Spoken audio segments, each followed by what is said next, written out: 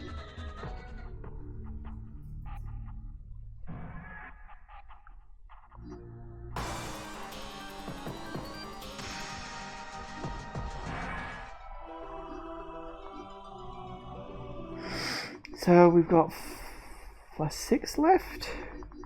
Well, there would be like Omega. Omega. We would have Metroid Prime Fight 1 and Fight 2. You'd have the Ridley fight. What other 3 would there be? I suppose 1 would be inside the Impact crater itself. I'm trying to think, like, what would the other 2 be? Don't know. Off the top of my head, I'm not sure. Yeah, 166 out of 185 unlocked. So it's most of them, but I think Fendrana Depths? Maybe? Not sure. I don't know if they order them, like if the ones at the bottom are just the ones that are left. Anyway.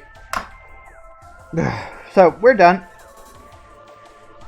All done with Metroid Prime Remastered. This is great. I love Metroid Prime. You know, that much is obvious. I've never exactly made a secret out of that particular fact. And yeah, I just really love the game, and the remaster just is just better. Am I looking forward to the Resi 4 remake? Yes, I am very interested in that, because obviously, you know, the sort of rebirth of Resident Evil, it started with Resi 7, which was really good fun. Bit flawed, bit short, but good fun. Of course, then we had the fucking fantastic Resident Evil 2 remake, which was just amazing. And then we had the okay but lackluster Resi 3 remake, which was obviously a rush job, which sucks. Needed another year of shaking and baking, at least. But then we had Resident Evil 8, which was really good. No, I enjoyed Resi 8. I know some people didn't, because it was a little too action-focused. But I liked what it was. And obviously now we've got the Resi 4 remake, which I am very much looking forward to.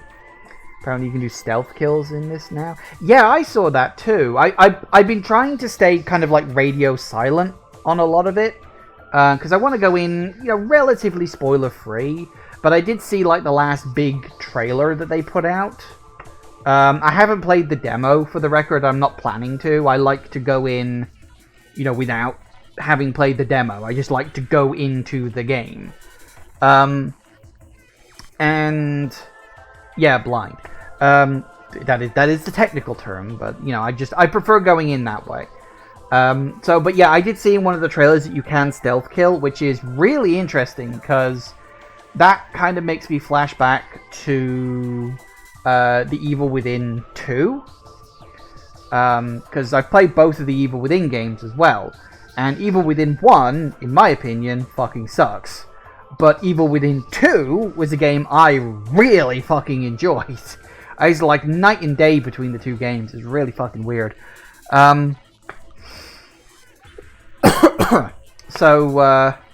Yeah. It kind of reminds me of the Evil Within 2, which, as I said, I liked the Evil Within 2, so I'm hoping that the stealth kill element is something that you can use, like, readily, like it's something that is, like, really available to you, and not something you can just do in a couple of circumstances, which is one of the problems I had with the Evil Within 1, is that, like, the game starts off introducing the stealth element, and then after a couple of chapters, the game just goes, oh, fuck it. Sod the stealth. Let's get back to the action.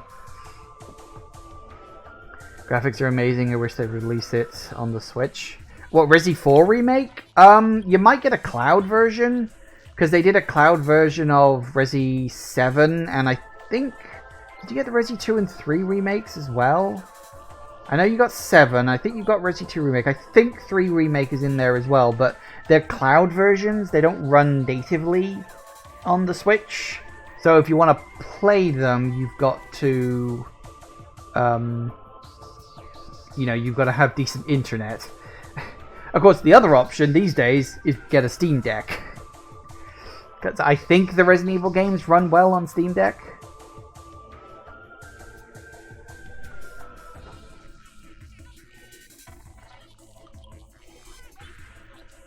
I've also been putting all the Metroid games on the Switch. Yeah, that's true, because I added Fusion a little while back. And we've got Zero Mission coming down the pipeline soon, which is good. And I'm pretty sure like Metroid 1 and 2 are already on there. So, and 3. I think 3 is also on there because it's a SNES game. So, yeah, it is nice to have all the Metroid games available. I kind of wish they'd done that before Metroid Dread came out. Which is a bit of a mistake, because they really should have let you play all the Metroid games prior to playing Dread. It would have sold really, really well doing that, but whatever. Nintendo aren't exactly known for making smart choices when it comes to stuff like that. So, yeah, it was the original version of Metroid 2. Well, the remake is on the 3DS, and they've not released any 3DS games on NSO, which they're probably not going to.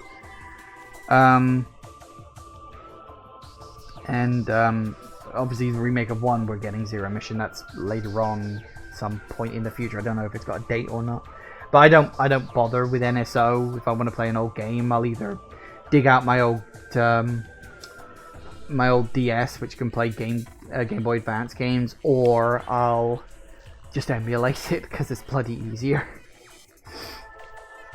Game Boy handhelds are just relics at this point. Well, mine are all in the drawer, like right down here. So it's fine. It's fun. But yeah, I don't even know if the consoles still work. Probably not at this point. Probably all just completely faded and gone away, and this, that, the other. But yeah, I think I think the future of the Metroid series is bright at this point. After the success of Dread, I'm hoping we'll get another 2D Metroid at this point. And my banking is on either...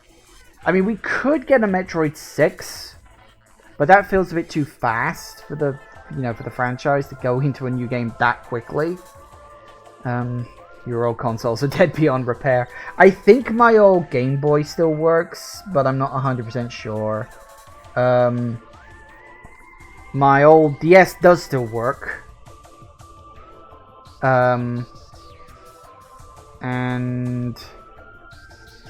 my 3DS definitely still works. That's in a drawer over here, actually. I've got that out in case I ever want to play on something. I don't, but you never know.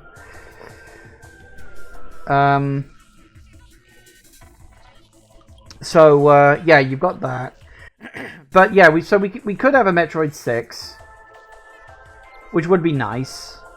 I wouldn't say no to Metroid 6, but I'm like, well, technically Metroid 5 ends the Metroid, storyline, so it's like, well, where the fuck do we go from here? They gotta make something new up now. And then, I don't know what the hell did we get in a Metroid 6. So the other option, of course, is a remake of another game. Well, we've already had a remake of 1, and, Mercury Steam themselves did the remake of 2, which leaves either a remake of Super Metroid or a remake of Metroid Fusion. Now, I know that Mercury Steam did originally pitch the idea of a remake of Metroid Fusion, which was actually how they got the gig to do the remake of Metroid 2, funnily enough. So they could go back to their original plan for a remake of Metroid 4, which would be interesting. But I've said this before, I would genuinely love them to have a go at remaking Metroid 3. Because Metroid 3 is starting to get to the point where it's starting to show its age a little bit. It's still really good and really solid, but the controls are a bit floaty. And they're not quite as snappy and responsive as what you'd expect. As you would expect from a modern game. Especially if you look at, Fusion, or Zero Mission, or Dread. Metroid 3 feels very floaty by comparison. Not that that's bad, but it is something I do notice while playing on it. Did Metroid 3 have a remake given it's a masterpiece? Yeah, that's the problem. And I worry about that, because Metroid 3 is really fucking good. But at the same time, it's like, well, are we holding this game in such high reverence? Like, is it potentially stopping it from being made even better with a remake? Like, you know, I know the Metroid 3 is good. It's really fucking good. But could it be better? It's like, you know, Metroid 3 is good, but it could be better. You know, what does that mean from fucking Wonder Woman movie? I don't know, I've never seen it. But, what do you think of the Metroid suit? It was a thing. You get it for such an incredibly short amount of time, it almost doesn't matter. I would have liked to have been able to use it for a bit more. But, it is what it is, I think. But, yeah, Metroid 3... Metroid 3 is really good, and if they did decide to do a remake of 3, I would worry about it. But I think, you know, after Samus Returns, which was a flawed but solid game, and, you know, Metroid Dread, which, you know, I think might actually be the best 2D Metroid game. I mean, I know that's incredibly up for debate because 3 is really good and Zero Mission is really good as well. You know, I mean, the fact that we've got 3 Metroid games we can hold up and say, these are potentially the best 2D Metroid games. You know, being 3, Zero Mission, and Dread is like, blah. Samus' father is a Chozo. Well, I mean, Samus, technically speaking, has 4 fathers, depending on how you, you know, depending on how you look at it. Because, technically speaking, you've got Samus' biological father, the human, I forget if he's even got a name. Then you've got, spoiler alert for Dread, I suppose. Then you've got Ravenbeak, who was the one who's had, you know, who infused their Chozo blood in Samus. Because we knew that she got infused with Chozo blood, which helped her to survive on Zebes with the other Chozos. But we never got confirmation of who it was. It was always assumed it was Old Bird. But officially stating that it's actually Ravenbeak instead. Anyway, then you got Old Bird as like a surrogate father to Samus during childhood. And then you got Adam Malkovich, who was a surrogate father to Samus during her sort of young adult life. So technically speaking, his name's Rodney? Plonker. She got Old Birds as well? Oh really? She got both, did she? I mean, that might explain why Samus is the way that she is. I couldn't remember if she got Old Birds as well. I knew that she got Ravenbeak. I couldn't remember if she got Old Birds, but, you know, there you go. It is what it is. Yeah, this is the point. It's like, someone needs to sit down and make a video about the Metroid fucking timeline at this point, because it's just about starting to get to the point where they're throwing in a lot of lore. And it's just starting to get a little too confusing, especially if you include Other M and the Prime trilogy. Well, quadrilogy, really, if you include Hunter. Hunter is plural. So, yeah, I mean, it's debatable. Again, because it does depend on whether or not the comic is canon. Because I think it is. I think they've always tried to keep it as canon as possible, but I don't know. Anyway, I think I'm going to leave it there for today, partially because we're done with the game, and partially because I've been talking for nearly 45 minutes straight. Great conversation, don't get me wrong, I love fucking talking about Metroid. I will happily talk about Metroid for another 3/4 of an hour if you really want to. But I might need to go rest my voice a bit. You can see the silhouette of Old Bird in the cutscene in Dread. You know, I think I vaguely remember that now you say it. Yeah, I think you're right. Prime series takes place between Metroid and Metroid 2. Yes, that is true, because you can't put a game between the events of Metroid 2 and Metroid 3, because they are literally directly one after the other. but you can shoehorn a game in before Metroid 1, between Metroid 2 and 3, between Metroid 3 and 4, which is what they did with Other M, and theoretically you could put one between 4 and 5, because I don't think those two are like directly connected to each other. And of course you could do one after 5 as well. So there are places you can insert games in the Metroid franchise, except between 2 and 3. You can't do that. I mean, theoretically you could, but you'd really have to fucking stretch. Because it is literally the idea of Samus finishes on SR388, takes the baby straight to the research facility, and we go into Metroid 3. Did I like the ending to Dread? Kind of confused me at first until I actually had the chance to sit down and think about it. With is it Quiet Robe was the one that gets infected by the X? But I've since I've thought about it, and I've had other people talk with me about it, and it's yeah, okay, I think I understand where it's going with that. I think my biggest problem with the ending is it felt a bit rushed. It really feels like there was going to be another area in the game that I think got cut for time. Because my guess, and it's a guess, this is just my personal theory about the ending, the originally planned ending for Dread, because Ravenbeak, when you confront him at the end of the game, specifically talks about how he has started to clone Samus herself. And I had this idea, we've now got to go run around the whole planet tracking down Samus clones. And I think that was going to be a thing. I think it was going to be a thing where you had to track down Samus clones, or at least go to a new area. Because if you look at the map of Dread, it feels like there's an area in the top right of the map that is empty. It feels like there should be an area there, and there isn't.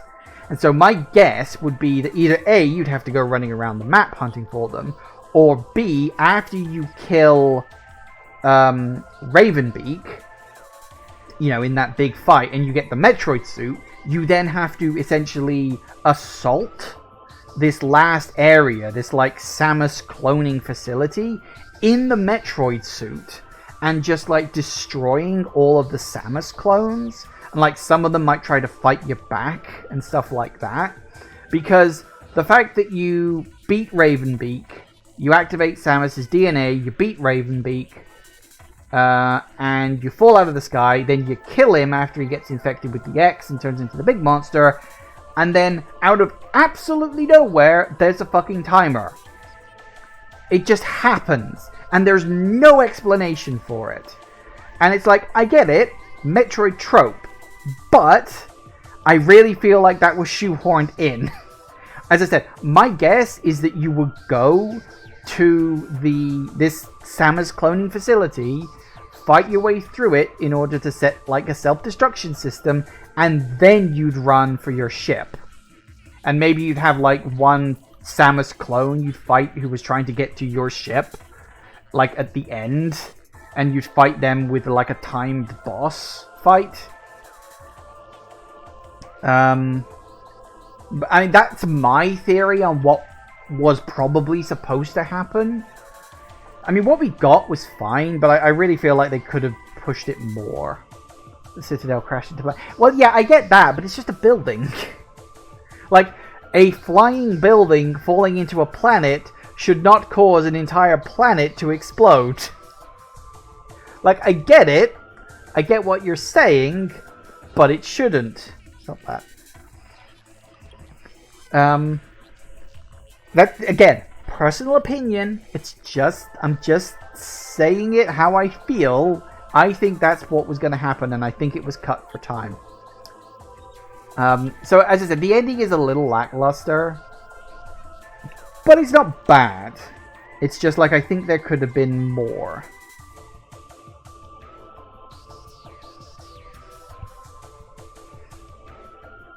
How's feature creep? What? You think my idea is a feature creep?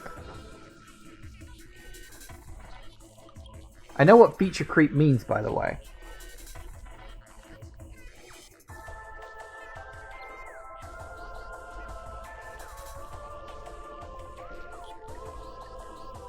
A friend introduced me to that term years ago.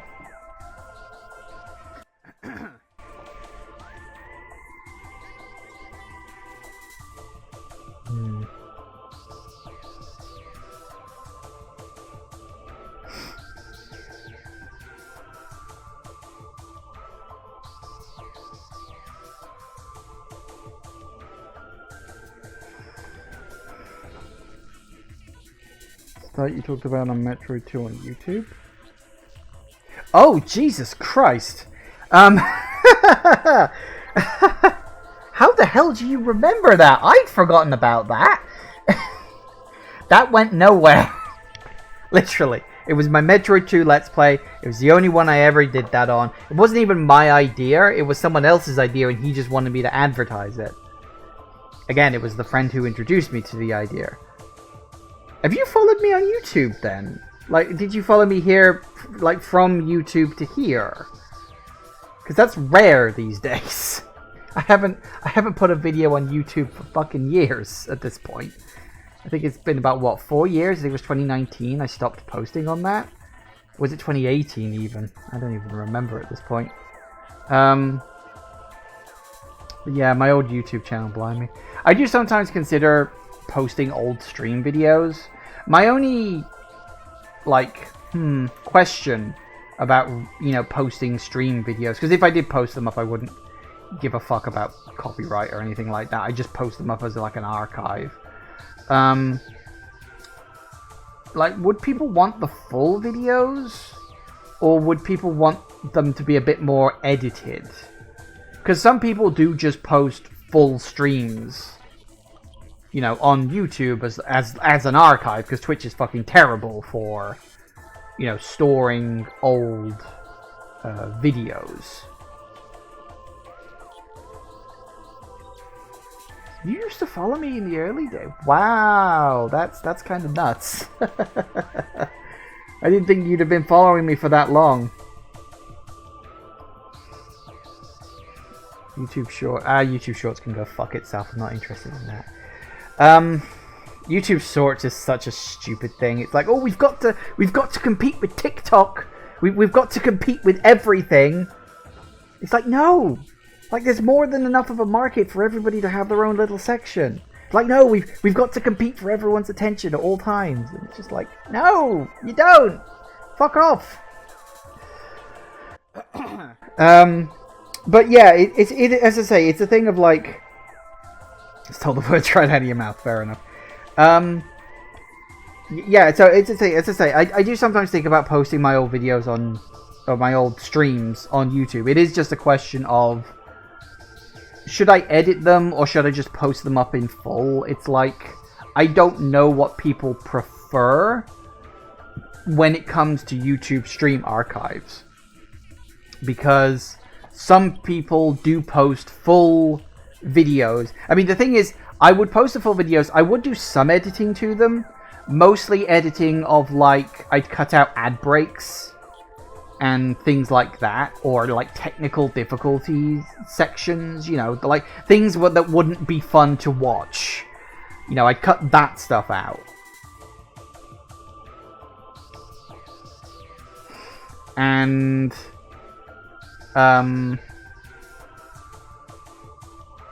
remember a certain bad joke he made at the end of the Metroid 2 Let's Play? Is that the reference to an old Nostalgia Critic video? Because I don't like talking about that. Everybody was memey back then. It's what you did. Nobody makes that meme anymore. It fucking died on its arse decades ago. I mean, even the Nostalgia Critic himself doesn't do the whole meme thing too much anymore. Like, he'll actually make a proper joke rather than constantly trying to push memes, which I think is better. Like, if a meme happens, it should happen naturally. You shouldn't try to force it. Personal opinion on the matter.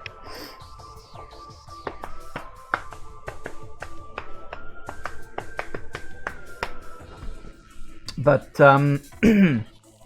yeah, so I mean, you know, Jagoff says just do the full VODs. As I said, I would still edit out like ad breaks and other things, and I probably wouldn't post every single stream I've ever done.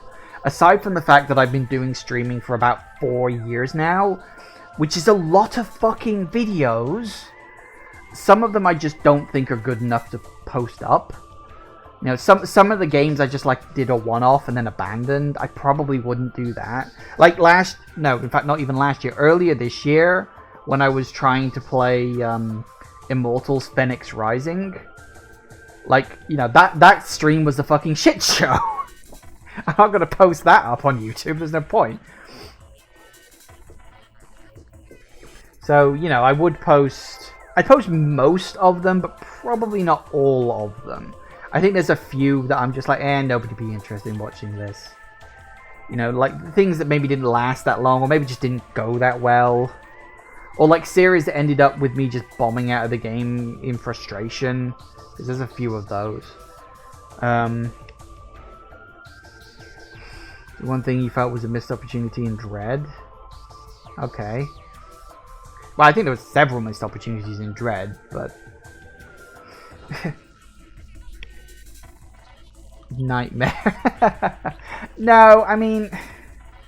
I see where you're coming from, but, like, Nightmare was a very specific creature on, you know, the BSL space station. Honestly, I didn't like the fact that Nightmare was included in Other M, because it didn't make any fucking sense. That was just, I think, fan service? Question mark? I don't think it was fan service, but, you know. I think it was stupid, but, people forget that. The Battleship was pre-BSL. Well, yeah, I know that. I think the implication is that the Nightmare you fight in Other M is supposed to be like a prototype for the one you fight in Fusion. I think that was the original concept, but it's never stated. It's never said in any way that that's the case. You know? So, I don't know.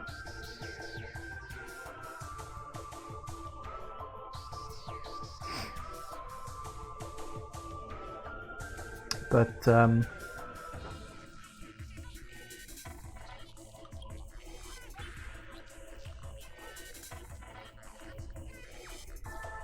yeah.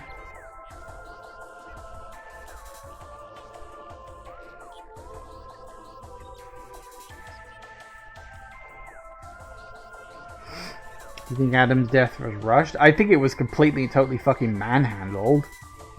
I think I think they thought about it. I don't think they rushed it. I just think it was a shit idea in the first place. Rushed implies there was an idea that they didn't get to fully execute. Adam's death in Other M was clearly a fully thought out idea. It was just a bad one. It would have made a lot more sense if it had been Ridley that killed Adam. Because that really would have, like, set up the thing. Because, in my opinion... Okay. I keep going on about a video I want to make. It's essentially, what if Other M was a prequel to Metroid 1? And I actually think it was. I think in early development, Other M was going to be a prequel to the first Metroid game. And I get the feeling that they only changed where Other M fell in the timeline because they wanted the fan service opening.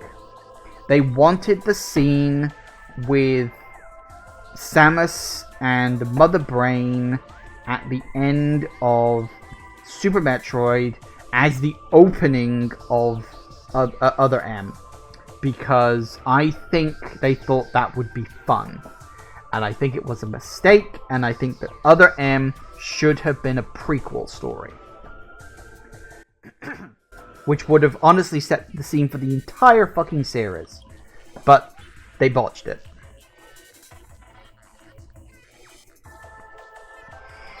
Ridley's little birdie. Look, we don't fucking talk about that around here, okay? Absolutely not. That idea is stupid and can go fuck itself as well. There's a lot in Other M that can go away. So much.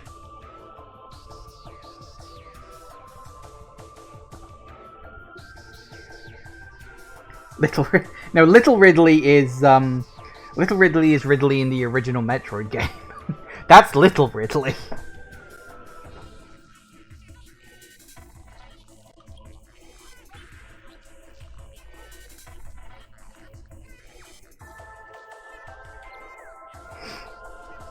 That's a Ridley we're okay with because of technical limitations. I mean, they even turned him into Big Ridley in Zero Mission, for crying out loud.